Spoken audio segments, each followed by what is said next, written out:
طاہر نے کہا، لیکن خلیفہ نے چنگیز خان کو پیغام بھیجنے کے لیے آپ کا نام استعمال کیوں کیا؟ وہ آسانی سے آپ کو نکال کر مخلب یا کسی اور آدمی کو اعلیٰ بنا سکتا تھا، اس لیے کہ الجی کے پکڑے جانے کی صورت میں کسی ایسے شخص پر حرف آئے جس کی خدمات کے خلیفہ آئندہ کے لیے ضرورت محسوس نہیں کرتا۔ میرے متعلق خلیفہ کو یہ یقین ہو چکا تھا کہ میں ایسے معاملے میں رازداری سے کام نہ لوں گا۔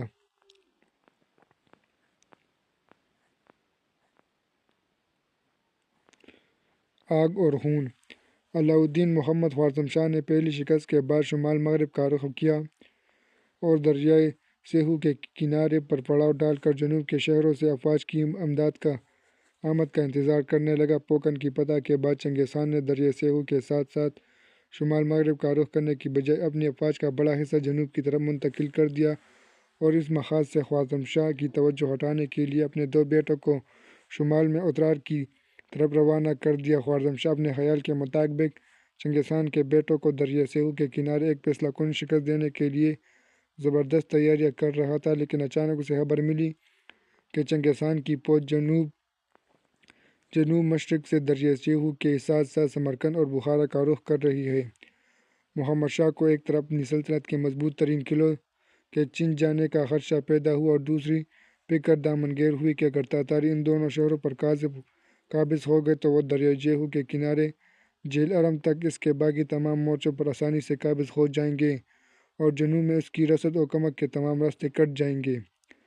محمد شاہ نے اس موقع پر بھی اپنا کہنا مشق فوجی سرداروں کا مشورہ قبول نہ کیا اور کسی ایک میدان میں اپنی قوت کے ساتھ تاتاریوں کا مقابلہ کرنے کی بجائے اپنی فوج کا بیشتر حصہ مختلف شہروں کی حفاظت کے لیے بھیج دیا۔ 40,000 سپاہیوں کو دریائے سیہو کے کنارے کے شہروں کی حفاظت کے لیے چھوڑ کر اس نے بخارا کا رخ کیا اور 30,000 سپاہیوں کو وہاں متعین کر کے باقی فوج کے ساتھ سمرقند جا پہنچا۔ اس دوران میں شمال میں چنگیز خان کا ایک بیٹا دریائے سیہو عبور کر کے اترار پر حملہ کر چکا تھا۔ شہر کا گورنر آخری دم تک لڑتا رہا اور جب تاتاری قلعے کے دروازے توڑ کر اس کی بچی کچی فوج تہہ کر چکے تھے تو بھی وہ تنہا ایک برج پر چڑھ کر تیر برسا رہا تھا۔ تیر ختم ہو گئے تو وہ اینٹیں برساتا رہا۔ اسے زندہ گرفتار کر کے چنگیز خان کے پاس بھیجا گیا۔ چنگیز خان نے اس کے کانوں اور آنکھوں میں پگھلی ہوئی چاندی ڈلوا کر ہلاک کر ڈالا۔ چنگیز خان کے دوسرے بیٹے نے تاشقند پر قبضہ کر لیا۔ اس کے بعد تاتاری افواج نے مختلف حصوں میں تقسیم ہو کر دریائے سیہو کے کنارے اور کئی چھوٹے چھوٹے شہروں پر قبضہ کر لیا۔ چنگیز خان اپنے بیٹے طلوئی کے ہمراہ راستے کی بستیوں اور شہروں کو خون اور آگ کا پیغام دیتا ہوا بخارا کی طرف بڑھا۔ خوارزم شاہ کی سمرقند میں اس کی پیش قدمی کی اطلاع ملی۔ فوج کے سرداروں کی اس مرتبہ بھی یہی رائے تھی کہ چنگیز خان کے ساتھ ایک فیصلہ کن جنگ لڑی جائے، لیکن خوارزم شاہ نے بخارا کی فصیل کو ناقابل تسخیر سمجھ کر اس مرتبہ بھی ان کی رائے ٹھکرا دی اور شہر کی حفاظت کے لیے مزید سپاہی بھیج دیے اور جنوب کے شہروں کی فوج کو سمرقند بھیجنے کا حکم دیا۔ خوارزم شاہ کو یہ توقع تھی کہ بخارا کی تسخیر میں تاتاریوں کو کئی مہینے لگ جائیں گے اور اس دوران وہ سلطنت میں اپنی فوج کا بکھرا ہوا شیرازہ منظم کر سکے گا۔ چنگیز خان نے چند دن کے محاصرے کے بعد محسوس کیا کہ شہر کو فتح کرنا آسان نہیں۔ گزشتہ فتوحات میں وہ اسلحہ سازی کے بہت سے ماہرین کو گرفتار کر چکا تھا اور ان میں سے بعض اس کی ملازمت اختیار کر چکے تھے۔ ایک شخص کے مشورے پر چنگیز خان نے فوج کو شہر پر آگ لگانے والے تیر پھینکنے کا حکم دیا۔ آتشی تیروں سے شہر کے ایک محلے میں آگ لگ گئی اور اس سے تمام آبادی میں سراسیمگی پھیل گئی۔ ترک افواج نے مجبوراً شہر سے باہر نکل کر مقابلہ کیا، لیکن انہیں شکست ہوئی اور تاتاریوں نے انہیں چاروں طرف سے گھیر کر تہہ کر ڈالا۔ فوج کی مدد سے محروم ہو جانے کے بعد اکابرین شہر نے چنگیز خان کے پاس صلح کے لیے ایک وفد بھیجنے کا فیصلہ کیا۔ شہر کی ایک ہر دل عزیز شخصیت امام زادہ رکن الدین اس فیصلے کے حق میں نہ تھا۔ اس نے معززین شہر کے سامنے پرجوش تقریر کرتے ہوئے کہا، ہم کم از کم 6 ماہ تک شہر کی حفاظت کر سکتے ہیں اور مجھے یقین ہے کہ موجودہ حالات میں سمرقند کی افواج یہاں تک پہنچ جائیں گی۔ اس وقت چنگیز خان شہر کے دروازے کھلوانے کے لیے ہماری یہ شرط منظور کر لے گا، لیکن تاتاریوں کے متعلق یہ سمجھنا کہ وہ کسی معاہدے کے پابند رکھ سکتے ہیں خود فریبی ہے۔ جب تاتاریوں کی افواج شہر میں داخل ہوگی تو وہ تمہارے ساتھ وہی سلوک کرے گی جو انہوں نے اترار اور تاشقند والوں کے ساتھ کیا ہے۔ لیکن امام زادہ رکن الدین کی آواز صدا بصرہ ثابت ہوئی۔ اکابرین شہر کے وفد نے چنگیز خان سے ملاقات کے بعد اہل شہر کو یہ خوشخبری سنائی کہ تمہاری جانیں، تمہاری جائیدادیں اور تمہاری عزتیں محفوظ ہیں۔ شہر کا نیا حاکم بھی مسلمان ہوگا۔ شہر کے دروازے کھل گئے۔ رکن الدین نے درست کہا تھا۔ اہل بخارا وحشت اور بربریت کا طوفان اپنی آنکھوں سے دیکھ رہے تھے۔ وہ درسگاہ ہے جہاں قرآن پڑھا جاتا تھا تاتاریوں کے گھوڑوں کے لیے استبل کا کام دے رہی تھی۔ چنگیز خان بخارا کی عظیم الشان مسجد کی سیڑھیوں کے سامنے پہنچ کر گھوڑے سے اترا۔ یہ تمہارا بادشاہ کا گھر ہے؟ اس نے ایک شخص سے سوال کیا۔ نہیں، یہ خدا کا گھر ہے۔ چنگیز خان مسجد کے اندر داخل ہوا اور اس نے حاضرین کو مخاطب کرتے ہوئے کہا، میری افواج تکی ہوئی ہے، انہیں خوراک اور آرام کی ضرورت ہے۔ ان کے لیے اپنے اپنے گھروں کے دروازے کھول دو اور اس قسم کے کشادہ عمارتیں میرے گھوڑوں کے لیے خالی کر دو اور ان کے لیے چارہ مہیا کرو۔ یاد رکھو، تم خدا کے قہر سے ڈرتے ہو اور میں تمہارے لیے خدا کا قہر بن کر آیا ہوں۔ چنگیز خان نے ایک مترجم کو اپنا مفہوم بیان کرنے کے لیے کہا اور مسجد سے باہر نکل آیا۔ یہ تمہید تھی۔ اس کے بعد اہل بخارا نے جو کچھ دیکھا وہ ان کی توقع سے کہیں زیادہ تھا۔ رات کے وقت مردوں کو اپنے گھروں میں گھسنے کی اجازت نہ تھی اور وہ گلیوں، چوراہوں اور سڑکوں پر کھڑے اپنے مکانوں کے اندر تاتاریوں کے وحشیانہ قہقہے اور عورتوں کی جگردوز چیخیں سن رہے تھے۔ اگر کسی کی غیرت جوش مارتی اور وہ اپنے گھر میں گھسنے کی کوشش کرتا تو تاتاری پہرے داروں کی تلواریں اسے خاک و خون میں لٹا دیتیں۔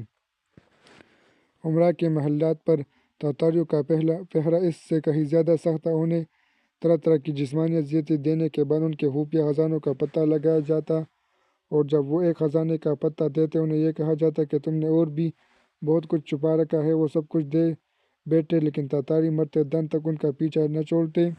بخارا کے باشندوں کے ہاتھ میں بیلچے دے کر امراء کے مکانات کی بنیادیں کھدوائی گئیں اور جب تاتاریوں کو یقین ہو گیا کہ اب بخارا میں کوئی کارآمد چیز باقی نہیں رہی تو شہر کے تمام باشندوں کو کھان کر ایک کھلے میدان میں لے آئے۔ اب کسی کو غلط فہمی نہ تھی کہ ان کے ساتھ کیا ہونے والا ہے۔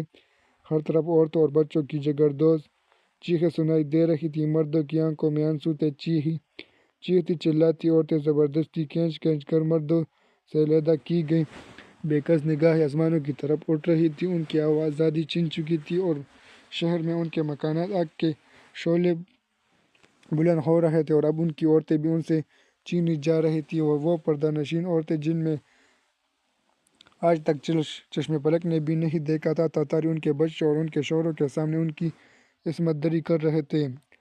مردوں کے سامنے تاتاری سواروں کے نیزوں کی دیوار کھڑی تھی اور ان کے ہتھیار چھینے جا چکے تھے۔ امام زادہ رکن الدین چلایا، بزدلو، کیا دیکھتے ہو؟ چاروں طرف سے اللہ اکبر کی صدا بلند ہوئی اور اہل بخارا تاتاریوں پر ٹوٹ پڑے۔ خالی ہاتھوں سے تلواروں کا مقابلہ شروع ہوا لیکن چند لمحات میں کئی آدمی تاتاریوں سے گتم ہو کر ان کے نیزے، تلواروں اور تیر چھین چکے تھے۔ عورتوں کی عصمت دری کرنے والوں میں سے اکثر تلواروں سنبھالنے اور گھوڑوں پر سوار ہونے کا موقع ملا لیکن تاتاریوں کی بیشتر فوج گھوڑوں پر چوکس تھی۔ انہوں نے چند حملوں میں لاشوں کے انبار لگا دیے تاہم 2000 تاتاری مارے گئے۔ تاتاریوں نے غضبناک ہو کر چند گھنٹوں کے قتل عام کے بعد میدان صاف کر دیا۔ صرف چند عورتیں بچیں، ان کے ہاتھوں میں رسیاں باندھ کر گھوڑوں کی زینوں کے ساتھ منسلک کیا گیا اور تاتاریوں نے سمرقند کی طرف کوچ کر دیا۔ گھوڑوں کے ساتھ بندی عورتیں زیادہ دور تک ان کی تیز رفتاری کا ساتھ نہ دے سکیں۔ جب قیدی عورتیں دم توڑ کر گر پڑیں تو تاتاری سوار خنجر کے ساتھ ان کی رسیاں کاٹ دیتے۔ چنگیز خان کو بخارا کی فتح کی خوشی سے زیادہ اپنے 2000 آدمیوں کی موت کا افسوس تھا۔ سمرقند دفاعی انتظامات کے لحاظ سے خوارزم شاہ کا مضبوط ترین شہر تھا۔ شہر کی حفاظت کے لیے 1,10,000 سپاہی موجود تھے لیکن بخارا کی فتح کی غیر متوقع خبر سے سلطان کی صحیح خود اعتمادی نہ رہی اور وہ چند سرداروں کو شہر کی قیادت سونپ کر بلخ کی طرف نکل گیا۔ فوج کو جن دو بڑی شخصیتوں سے صحیح رہنمائی کی توقع تھی وہ سمرقند میں موجود تھی۔ سلطان کا نوجوان بیٹا جسے شیر خوارزم کہا جاتا تھا، سلطنت کے ساتھ شمال مغرب علاقوں میں افواج تیار کر رہا تھا۔ اس نے الجی بھیج کر اپنے ضدی باپ سے سمرقند آنے کی اجازت مانگی لیکن سلطان کی طرف سے یہ جواب ملا، تم بھی زیادہ تجربہ کار نہیں ہو، اب جب ضرورت ہوگی تمہیں بلا لیا جائے گا۔ دوسرا تیمور ملک تھا جس نے پوکرن کے معرکوں میں سارے ترکستان کو اپنا گرویدہ بنا لیا تھا۔ اس کے متعلق سمرقند کے ہر بچے اور بوڑھے کی رائے یہ تھی کہ وہ 1,10,000 سپاہیوں کے ساتھ تاتاریوں کو میدان میں شکست دے سکتا ہے، لیکن سلطان نے سمرقند پہنچتے ہی اسے بلخ کے آس پاس جنگجو قبائل کو منظم کرنے کے لیے بھیج دیا تھا۔ جب خوارزم شاہ بھی سمرقند سے نکل گیا تو تمام لشکر میں مایوسی پھیل گئی تھا۔ بک اور سردار ذاتی رکابتوں کے باعث پہلے ہی مختلف ٹولیوں میں بٹے ہوئے تھے۔ کوئی بااثر شخصیت سر پر نہ ہونے کی وجہ سے یہ اختلاف اور بڑھ گیا۔ محاصرے کے دوران میں چنگیزخان کے بیٹے جو دریائے سیہو کے کنارے بہت سے شہر فتح کر چکے تھے، قیدیوں کی ایک بڑی تعداد کے ساتھ اپنے باپ سے آ ملے۔ سمرقند کی پسیل بہت مضبوط تھی۔ 12 آہنی دروازے جن کی حفاظت کے لیے برجوں پر تیر اندازوں کا پہرا تھا ناقابل تصور تھا۔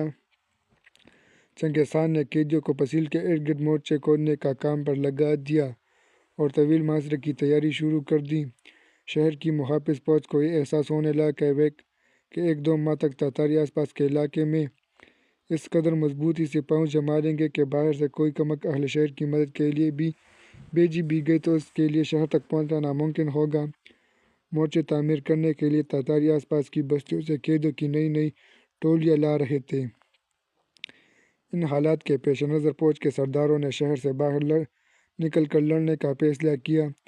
ترک نہایت بہادری سے لڑے، لیکن عین اس وقت جب کہ تاتاریوں کے پاؤں اکڑ رہے تھے، چند سردار جنہوں نے پہلے ہی چنگیز خان کے ساتھ ساز باز کر رکھی تھی، 30,000 فوج کے ساتھ اس سے جا ملے۔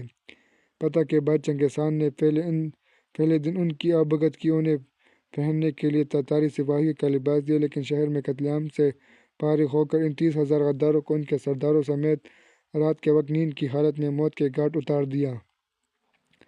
چنگیز خان دشمن کے غداروں سے کام لینے کا قائل تھا، لیکن انہیں زندہ رکھنے کا قائل نہ تھا۔ سمرقند کی فتح کے بعد چنگیز خان نے اپنے بہترین سواروں کو خوارزم شاہ کے تعاقب میں بھیج دیا۔ چنگیز خان کا خیال تھا کہ اگر خوارزم شاہ کو مہلت ملی تو وہ چند دنوں میں ایک اور لشکر تیار کر لے گا، اس لیے اس نے تعاقب کرنے والی افواج کے سرداروں کو حکم دیا کہ وہ ہر قیمت پر خوارزم شاہ کا سراغ لگائیں اور جس شہر میں وہ موجود ہو اس کا محاصرہ کر لیں، باقی شہروں اور بستیوں سے کترا کر گزر جائیں۔